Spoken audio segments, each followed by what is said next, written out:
Welcome, Commanders. This is Commander Mekan of the Anti-Xeno Initiative. In this video, we will be discussing a dance called orbiting. Please keep in mind that this video is not intended for beginners. If you have yet to kill your first Thargoid interceptor, or if you've never even heard of cold orbiting, this video is likely too advanced for you. Instead, I encourage you to view Katie's or Emgrim's excellent introductory videos. The links are provided below. Come back to this video after you have a few kills under your belt. It will make a lot more sense at that point. With that disclaimer out of the way, this video was created to address very common issues which intermediate anti-Xeno pilots run into, such as, I keep running out of heat sinks on an exertion run, or I don't destroy hard quickly enough and need to re-exert it, or I need premium ammo to do the fight, or I need a ship with more DPS to do the fight, or my orbit keeps stalling and I get hit, or my orbit keeps drifting out of optimal range, or finally, I can't kill the swarm quickly enough and the enraged timer kicks in. We won't talk a lot about swarm mechanics here, but we'll touch upon some tips and tricks that play into making the overall fight easier. So what are we going to practice on today? Well, since this is an advanced tutorial, I believe the answer is pretty obvious. We'll be showing how to take down the first two hearts of a Hydra using only a single load of basic Gauss ammo, with the 2 medium and 2 small Gauss of our Chieftain, while also taking minimal damage. Why are we doing 2 hearts, you say? The reason we do 2 hearts is that the start of the fight is quite different from the rest. On the first heart, you get to decide when and how to start the fight, and the Hydra will not be using lightning, so you can orbit closer without the risk of getting zapped. Conversely, from a second heart onwards, the Goid will be using lightning in addition to its usual cannon fire. The subsequent 6 hearts are easy repetition of the second heart fight, as the number of hits required to exert goes down by a significant amount each heart. If you can kill Hydra's second heart, you have the skill necessary to finish the fight. From there on, it just takes practice and consistency. So what should we expect? With our 2 medium and 2 small Gauss weapon configuration, using basic ammo, assuming perfect aim, non-stop fire, and perfect range control, the absolute minimum number of shots which we'll need to exert the first Hydra heart is 60. As I group my Gauss to avoid heat spikes in groups of 2, that would be at least 30 volleys. The second heart is a bit easier, requiring 54 shots, that is 27 volleys at the minimum. Each heart requires the same number of shots to actually destroy. Again, with this weapon and ammo combination, the minimum number of shots is 16, which is 8 perfect volleys. Now keep in mind these are theoretical numbers and they assume perfect aim, perfect range, and perfect firing cadence, which very few pilots can sustain.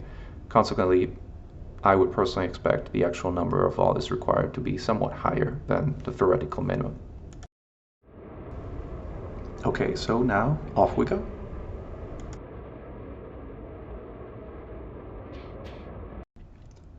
As you approach improving your orbits, there are 4 principles that you need to keep in mind.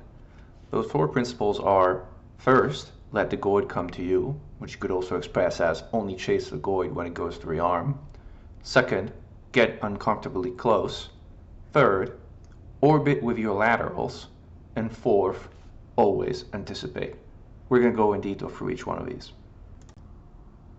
To best set up your orbit, starting from reverse key, right after you've dealt with a swarm, once the shield is down, what you want to do is you want to start by slowing your ship down. Ideally to somewhere in the 150 to 250 meters per second range, while still going backwards. And at that point, you gently thrust downwards so as to create an initial angle vis-a-vis the Goid. You can use a thermal vent beam if you have one in this stage to keep your ship cool, or you can use a heat sink once the Goid approaches. But overall, what you want to do is you want to have the Goid being the one approaching you. Do not boost towards the Goid. Do not actively thrust towards it. Let the Goids come to you. The second principle is to get uncomfortably close. The effective range of Gauss is only 1500 meters. And that's quite closer to the Goid than most commanders are generally comfortable with at this stage in their overall flight training. Keep in mind that at 2250 meters, your Gauss damage is only half of what it nominally is, which especially with tougher Goids like the Hydra means that the amount of damage that you're doing on top of the inherent regeneration of the Goid is an order of magnitude less than what it would otherwise normally be. So in order to effectively manage your orbits, you will need to learn to get uncomfortably tight in your orbits in that 1500 meter or so range. An ideal orbit oscillates somewhere between 1200 and 1700 meters, enough to be out of a lightning range, which is 800 meters, but still in a maximum range that has a maximum DPS penalty of no more than 20 to 30%. When it comes to actual orbiting, you want to orbit with your lateral thrusters. The ideal forward-back setting of thrust is neutral. If your orbit is stable at any given point in time, you don't want to be thrusting forward nor backwards. You just want to be using your laterals to support your overall orbit. What you also need to understand is that if you thrust forward and counter to motion, then you will tighten your orbit. What that means is that, let's say I am drifting rightwards, looking at the Goid. If I then thrust towards my left and forward, that will significantly close the range towards the Goid. On the flip side, thrusting backwards and with motion will loosen my orbit. So in the same examples above, if I'm moving rightwards, if I thrust backwards and to my right, that will result in my orbit range increasing. Our fourth principle involved in advanced orbiting is to always anticipate. In particular, there are two things you want to anticipate. Usage of your heat sinks. You do not generally want to wait until your heatsink has been deployed and react to it by triggering a new one. What you want to do is you want to mentally count your shots, and with very little practice you'll learn that every 6 or 7 shots on average you'll need to trigger a new one in order to maintain your heatsink coverage, and it'll become second nature. That will avoid a significant amount of mistakes that happen when you just miss that heatsink deployed sound, and as a result you take significant damage because your heatsink coverage has worn off. The other thing you want to be anticipating is how the Goid range is changing with regards to your ship.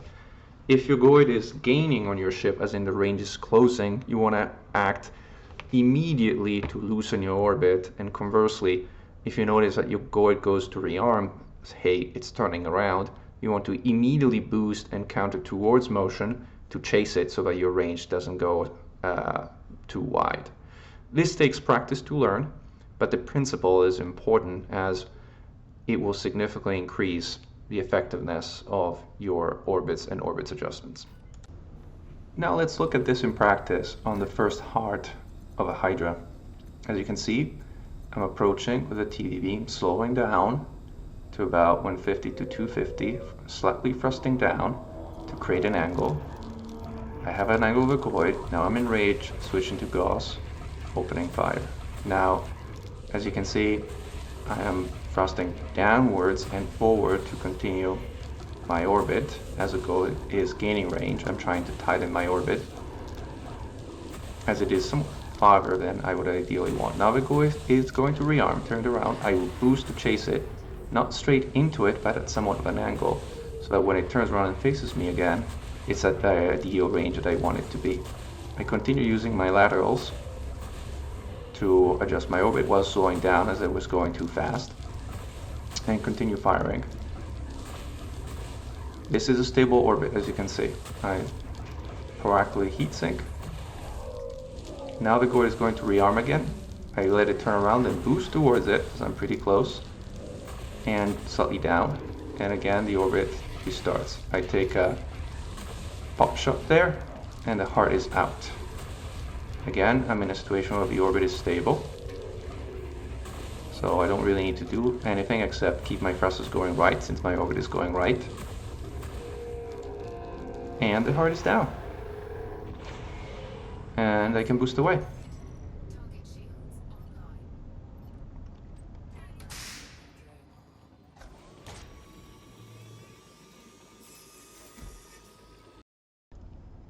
So what are some of the most common mistakes people make in setting up a proper orbit? For one, people often just hold down thrust, which results in too high of an angular velocity of your own ship and the so-called jousting between you and the Goid, where you basically end up chasing each other, which with the range involved means you just don't manage to sustain DPS, as you'll be firing gas at or close to the maximum range. A second common mistake is not slowing down, which also results in a flyby and jousting the Goid. Another mistake I commonly personally observe is commanders boosting towards the Goid, which is an even more extreme version of, you guessed it, jousting the Goid. And probably the most common mistake overall is individual commanders opening fire too soon, feeling that as soon as the Goid is in range at around 3 kilometers, they should be starting to fire, even though that effectively only accomplishes the fact of reducing their overall time on target, wasting significant sync coverage time, while not even making a dent in the overall Goid HP. Let's look at the second heart now. Again, orbit insertion, slowing down. Shield of the Goid is coming down. Note, I want first to stabilize my orbit by getting it to somewhat go parallel by moving down. And now the Goid is losing range, so I'm slowing down and thrusting towards it, and it's turning away to rearm. I boost again towards it, but slightly below it. Turns towards me. This is less than ideal, so I have to boost again, because my boost was essentially not close enough. So I've now restabilized my orbit. I'm thrusting down and right, using my laterals to sustain my orbit. And now I'm getting a little too close for comfort. This could be like enough for lightning range, but fortunately, and I was lucky here, it was ending its run, so it went to rearm again. This time though I don't boost because I'm already too close. Boosting would have thrown me out of range. So I just keep going with my laterals, and the heart is out. Notice now the Goist is boosting towards me, and as it's losing range, again I am thrusting towards it in counter motion to stay on target. Now the orbit has stabilized again. I keep thrusting down again to like resustain the orbit as the Goid is gaining on me. As the Goid again is going to rearm, I boost behind it and slightly down so I don't get too close, but I stay in that ideal range of 1.5. And the second heart is down.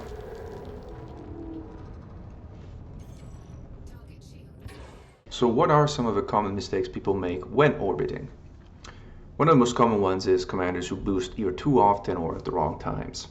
The Chieftain does not need to boost to sustain its orbit. Its lateral is strong, the ship is maneuverable, it is fast. You can maneuver and orbit just fine without ever using boost. Save your boost for situations in which you need to get out of trouble because your orbit is stalling, or because the Goid is getting into lightning range, or for situations where you need to chase the Goid. The second common mistake we observe is commanders going too fast. If you are moving in a straight line at a speed of close to 400 meters per second, whatever direction you're moving in, you're basically approaching the top speed of the Goid itself. If you're going that fast, your orbit will stall. Guaranteed. You need to slow down. The third common mistake is for commanders to not chase the Goid when it goes to rearm, which is pretty obvious that the Goid will turn around and typically away from the player if you're orbiting at the close range we're suggesting you do here. Or if they do choose to chase the Goid, they will boost right into the Goid, which results in the Goid turning around and most likely a lightning zap as you've gotten too close. What you want to do in chasing the Goid is you do want to boost towards them, but somewhat at an angle, so that when the Goid turns around, you are at that ideal 1 kilometer to 1 kilometer 500 meters range, and you can just regain and restart your orbit from there. The fourth, and one of the other severe consequences mistake we observe, is commanders who lose heat sink coverage because they either forget to sync, they don't hear the heat sink release message and consequently don't trigger the next one, or, and it happens, entirely run out of heat sinks because they did not fill them up between runs, or because they didn't pack enough to begin with. That results in very significant damage, and that can also be the difference between a successful run and an unsuccessful one. So to our points before, be proactive, sync in advance, and make sure you manage your heat sinks appropriately and keep heat sink coverage throughout the fight. As we come to a close, I'd like to recap by suggesting that if there's 4 things you take away from this video, it is the 4 principles that we've been discussing. So remember, let the Goid come to you. Do get uncomfortably close. Make sure to orbit with your laterals, and always anticipate, especially heatsink deployment and the movements of a Goid. And finally, practice, practice, practice. It's absolutely possible to practice even on a humble Cyclops by using a single smoke Gauss as your weapon. That will give you similar time on target that you would normally have on much harder Goids, and allow you to practice in a relatively harmless way and get significantly better at orbiting around Goids, which then will pay significant dividends as you approach and ultimately take on the much harder variants. This is Commander Meccan of the Anti-Xeno Initiative, signing off. I hope you enjoyed the video, and happy hunting, Commanders.